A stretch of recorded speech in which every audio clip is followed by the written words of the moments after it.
ذرا سوچیں، اگر تاریخ کا رخ صرف ایک فیصلہ بالکل بدل دیتا، اگر شہنشاہ اشوک کلنگا کی وہ جو خوفناک جنگ تھی اس کے بعد کبھی بدھ مت قبول ہی نہ کرتا، مطلب وہ حکمران جس نے بدھ مت کو پورے ایشیا میں پھیلانے میں اتنا اہم کردار ادا کیا، اگر وہ اپنی جنگجو فطرت اسی پر قائم رہتا تو کیا ہوتا؟ جی، یہ بہت دلچسپ سوال ہے۔ وزڈم ویوز چینل میں خوش آمدید۔ یہ ہماری خاص series wisdom views what if series کا حصہ ہے، جہاں ہم ایسے ہی تاریخی اگر مگر پر غور کرتے ہیں۔ بالکل۔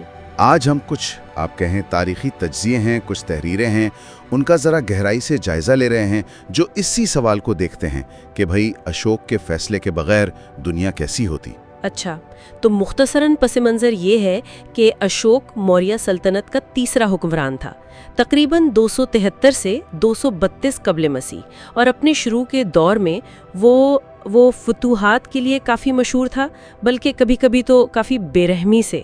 ہاں، سنا ہے کافی سخت گیر حکمران تھا۔ پھر آئی کلنگا کی جنگ، ایک ایسا موڑ جس نے آپ کہہ رہے ہیں سب کچھ بدل دیا۔ آگ سے زیادہ جانیں گئیں اس میں، اور جو ذرائع ہیں وہ بتاتے ہیں کہ اس خون ریزی نے اشوک کو اندر تک مطلب بالکل ہلا کر رکھ دیا۔ تو اسی کے بعد اس نے بدھ مت کو اپنایا، اہنسا یعنی عدم تشدد کا راستہ چنا، اور دھم کا ایک تصور پیش کیا۔ یہ صرف کوئی مذہبی عقیدہ نہیں تھا، بلکہ ایک پورا اخلاقی نظام تھا، سماجی ذمہ داری اور اپنی رعایا کی بھلائی، اس پر مبنی ایک طرز حکومت تھا۔ صحیح۔ اور اس تبدیلی کا اثر صرف اس کی ذات تک نہیں رہا، مطلب سلطنت پر بھی پڑا۔ جی یقیناً، صرف ذات تک نہیں بلکہ پوری سلطنت اور اس سے کہیں آگے تک پھیلا۔ اشوک کی سرپرستی میں ہی بدھ مت نہ صرف ہندوستان میں آپ دیکھیں پھلا پھولا، بلکہ سری لنکا، نیپال، وسطی ایشیا تک پہنچا۔ اسی وجہ سے یہ ایک عالمی مذہب بننے کی راہ پر چلا۔ تو آئیے اب اس متبادل منظرنامے پر غور کرتے ہیں جس کا ذکر ہمارے ذرائع بھی کرتے ہیں۔ کیا ہوتا اگر کلنگا کی جنگ کے بعد اشوک کو وہ روحانی تبدیلی، وہ پچھتاوا محسوس ہی نہ ہوتا؟ اگر وہ ایک فاتح ہی رہتا تو زیادہ امکان، جیسا کہ ذرائع بھی قیاس کرتے ہیں، یہی ہے کہ موریہ سلطنت ایک فوجی طاقت، ایک توسیع پسند قوت بنی رہتی۔ اچھا۔ جی، وہ شاید آپ سوچیں سکندر اعظم کے نقش قدم پر چلتا، اپنی سلطنت کی سرحدیں وسطی ایشیا، فارس، شاید جنوب مشرقی ایشیا تک پھیلاتا، تو وہ امن اور دھرم کی علامت بننے کے بجائے ایک عظیم فاتح کے طور پر زیادہ یاد رکھا جاتا۔ یعنی تاریخ اسے ایک جنگجو بادشاہ کے طور پر جانتی۔ اور اس صورت میں بدھ مت کا کیا ہوتا، اس کا مستقبل؟ دیکھیے، شاہی سرپرستی کے بغیر بدھ مت کا ہندوستان سے باہر پھیلنا وہ بہت ہی مشکل ہو جاتا، شاید ناممکن تو نہیں لیکن بہت سست رفتار سے ہوتا۔ یعنی جو آج ہم دیکھتے ہیں تھائی لینڈ، میانمار، چین، جاپان، ان ممالک میں جو بدھ ثقافت ہے، جی، وہ متحرک بدھ ثقافت وہ شاید کبھی وجود میں ہی نہ آتی، یا آتی بھی تو بہت مختلف شکل میں ہوتی۔ کیا ہندوستان کے اندر بھی اس کا وجود مطلب کمزور ہو جاتا؟ کمزور شاید نہ بھی ہوتا، لیکن یہ امکان ضرور تھا کہ یہ ویدک ہندو مت اور جین مت کے مقابلے میں ایک آپ کہیں چھوٹا محدود فرقہ بن کر رہ جاتا۔ اچھا۔ ہندو مت جو خود اس وقت ارتقاء کے مراحل میں تھا، وہ ممکنہ طور پر زیادہ تیزی سے، زیادہ قوت سے غالب آ جاتا۔ ہو سکتا ہے بدھ مت کے کچھ نظریات کو اپنے اندر جذب بھی کر لیتا، لیکن بدھ مت کو وہ عوامی مقام، وہ مرکزی حیثیت شاید نہ ملتی جو اسے تاریخ میں ملی۔ تو اس کا مطلب ہے کہ اہنسا یعنی عدم تشدد کا جو نظریہ تھا وہ بھی اتنا نہ پھیلتا؟ جی، یہ ایک بہت اہم نقطہ ہے۔ اہنسا کا فلسفہ شاید اتنا مرکزی، اتنا یونیورسل نہ بن پاتا جتنا وہ بنا، اور اس کا اثر آپ سوچیں مستقبل کی سماجی اور سیاسی تحریکوں پر بھی پڑ سکتا تھا، جیسے گاندھی جی کی تحریک۔